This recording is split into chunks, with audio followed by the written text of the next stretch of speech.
What's up, YouTube? We're the franchise guy coming at you again with a brand new episode of MLB The Show 20 Road to the Show featuring your Philadelphia Phillies. This episode, we have the 2020 opening day. Yes, the real 2020 opening day was canceled, or more or less, it was postponed until further notice. But, guys, I promise you, the 2020 opening day is still here with us. Yep, you're taking on the Miami Marlins down here in Miami. Phillies, Marlins. It's going to be a classic NL East matchup. Jordan Yamamoto on the bump for the Marlins. Had a pretty big season last year for the rookie. And on the mound for the Phillies, Aaron Nola. But 2020's opening day will get down to you right after this opening ceremony. You got to think, guys, what is the game plan for this game? Like, what are we going to do? What is the game plan to win? You got to think we have former Philadelphia Philly outfielder Corey Dickerson and former Philadelphia Philly catcher Jorge Alfaro on this team right there. But take a look at Yamamoto's stats last season. He had 15 games, went 4-5 with a 4.46 ERA. In 78 and 2/3 innings pitched, he had 82 strikeouts to 36 walks, allowing 54 hits, with a whip of 1.14. Andrew McCutchen leading off, and Kutch being clutch, going to line that one down the left field line. That's going to end up at second base for McCutchen. Lead off double, you love to see it. Bryce Harper up next, and he's going to send that one down the right field line. He's busting into second base right now, and that is back-to-back doubles. All right, Nola last season in 34 games went 12-7 with a 3.87 ERA and 202 innings pitched, had 176 hits allowed, a whip of 1.27 to 229 strikeouts and only 80 walks. All right, now we have Jonathan VR leading it off, former Philly prospect right here, striking out that 84-mile-an-hour curveball. Nola has a lot of junk to work with in this game. 3-2 count to Dickerson, and Dickerson gonna draw the 2-out walk, runner on base. Perfect game ruined. Next up to bat for the Phillies, we have Gene Segura, and Gene the hit machine's gonna strike out, swing on the full count. That's down the middle, and he looked silly. Up next, we have Adam Hazley, midseason call-up last year after Kutch went down with an injury. But Hazley hit to right field. Right fielder Michelle just dove for it, and Hazley now gonna slide into third base safely for a 1-out triple. Scotty Jetpacks up now, and Jetpacks gonna perfect it down the line. And it's gonna be a ground rule double. You gotta think, how did that get a ground rule double? That was on the line right there. They didn't even one-hop it. See, it's gonna hop right there, and it's gonna roll, and it's gonna get stuck underneath the scoreboard right there. So they gotta call that a ground rule double. Now another perfect hit this time from McCutchen yet again. And Kingery will score from second. Kutch is into second with his second double of the game. Nola back on the mound, 3-2 count, and that's gonna be a big strikeout on that 95-mile-an-hour fastball. It's going to be his second K of the game. All right, next batter up, and look at that. Knuckle curve gets Alfaro looking. You hate to see it. Alfaro made to look silly. Look at that. Look at that smile. Nola not one to show much emotion, but smiling after striking off his former battery mate. But look at that. That is a strike zone and a half right there. JT gets called with a very generous strike zone call. 1-2 count now to Isan Diaz, and Diaz gonna get killed on the swing right there. I thought he held up, but no, looks like the umpire thought otherwise. Next batter up, Jordan Yamamoto, and Yamamoto gonna strike out swing on the 95-mile-an-hour heater. Nola cruising through this lineup so far. Next batter up, VR again, and VR goes down with his second strikeout of the game, second swinging as well. Up next now we have Hazley yet again, and Hazley gonna drop that one right in front of the right fielder for a 1-out single. Nola, bottom four now, 2-2 count, and that's going to be a liner. It's going to get in right there to center field. Hazley's got it, and he's going to fire it in. So it's going to be a 2-out single. Next batter up is going to strike out swinging, so it doesn't matter. 2-out single does not come to fruition as Nola gets out of it.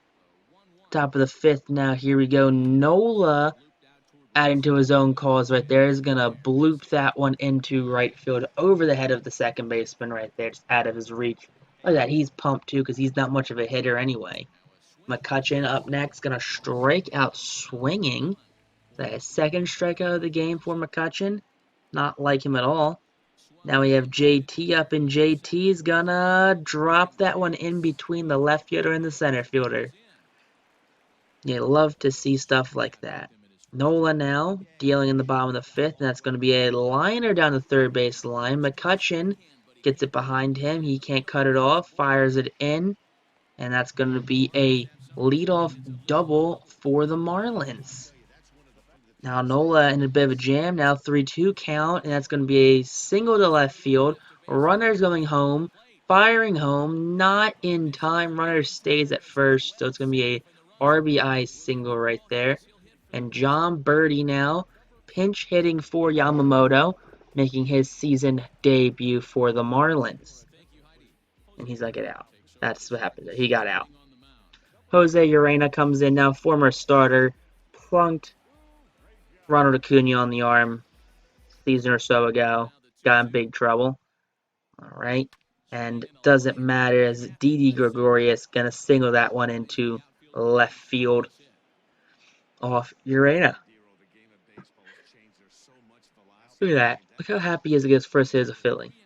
And now Segura, after the Gregorius single, will get walked on an inside pitch. So back-to-back base runners allowed by Jose Urena. Now still with no outs. Segura, kind of a weird area he is right now at the Phillies. But moving on to the bottom of the sixth, and Nola going to get a very generous strike call right there. And now a 3-1 count. Can we prevent the walk? That's going to be a chopper. Gregorius has it. Gregorius fires, and that's going to be not in time. He beats it out. You hate to see infield singles allowed. Nola back up now, 2-2 count, and Nola adding to his cause again. Another perfect swing. That's now two perfect swings by the Phillies pitcher. Bottom 7, 1-2 count now. That's going to be a big strikeout right there. 95-mile-an-hour heater. I mean, Nola just dominating this Marlins lineup. And we have Alfaro back up again. And Alfaro not in favor of that very generous strike call right there. He's got lots of words to say to his old pitcher and to the umpire. 1-2 count now for the big Rhys Hoskins, and Hoskins is going to fight that one through the shift. That's going to be a leadoff single. Yeah, look how pumped he is. I missed the double ear flaps. But moving on to the bottom of the inning, Jesus Aguilar coming up to pinch hit for the pitcher. Nola now, 2-2 count on Aguilar, and Aguilar going to go down swinging, and Aguilar also can't believe that that was a strike call. He's been calling that all day. Why are you looking at him now? Next batter up, Jonathan VR, and Jonathan VR goes down yet again to Aaron Nola on the strikeout. Not a good day for Jonathan VR versus Nola. Nola, that's a bit of a smirk right there. And Yimi Garcia will come in for the Marlins. 64 games, he has 1-4 with no saves on 3 opportunities in 62 innings pitched. He had 66 strikeouts to 14 walks. Bruce now pinch hitting. Hello, my name's Bruce. Big midseason acquisition for the Phillies, and he's going to come up clutch right here with a base knock. You love to see when Jay Bruce hits. But Hector Neris will come in. The Phillies closer blew 6 saves last season, owner of a 2.93 ERA, had 89 strikeouts to 24 walks. And first batter up, first Neris, and Neris gonna get the punch out on that big 95-mile-an-hour hitter. Next batter, same thing, 96 this time on the gun. So 2 up, 2 strikeouts. Next batter up, and we're gonna drop a split finger on him, striking out the side. Hector Neris will do. Nola credited with the opening day win right there. He went 8 innings, only allowed the 1 run, 1 walk, 10 strikeouts. Only was like four hits he allowed. A dominating game for the Phillies ace on opening day. You love to see it when he performs. You love to see it when he just comes up clutch in big moments. Absolute game changer Aaron Nola is. Just stuns the Marlins on opening day. Look at that. Only 4 hits. You can't win if you can only get 4 hits in a single game. But Nola and Neris combined for the win. You see some notables. McCutchen went 2 for 5 with 2 doubles. Also had 2 strikeouts. Hazy also went 2 for 4. Kingery went 1 for 4 with a double and a run. And Harper went 1 for 5 with a double and an RBI. One for the Marlins. Harold Ramirez, Corey Dickerson, Garrett Cooper, and Jorge Alfaro all racked up the only 4 hits on the game for the Marlins. Only 1 RBI, and that was by former Phillies catcher Jorge Alfaro. But if you guys enjoyed this episode, make sure you guys like, comment, subscribe. And until next time, YouTube, peace out, rock on, and stay super classy, I guess.